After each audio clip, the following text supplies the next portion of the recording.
Hi there, I'm going to be showing you how to change the battery on this key fob. This is out of the 2023 BMW X7 and it's a brand new fob for BMW. I'm going to be using a regular flat blade screwdriver about this size, and of course you need a replacement battery. This takes one of the 2032s, and these can be gotten on Amazon for just $1 or $2. There's a link below in the description. Now what you want to do is push this button, and this portion right here is going to slide this way and out. So push, slide, pull. Okay, now this portion right here, this is a little tray that comes out. So put your screwdriver right about here and just gently pop that tray out.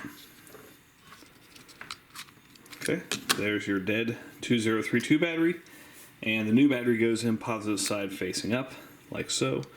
Replace the tray. It only fits in a specific direction, so you'll know if you have it in incorrectly. And then this piece you put on like this, and then clip it up, and you're all set. Thanks so much for watching. Make sure you hit that thumbs up button.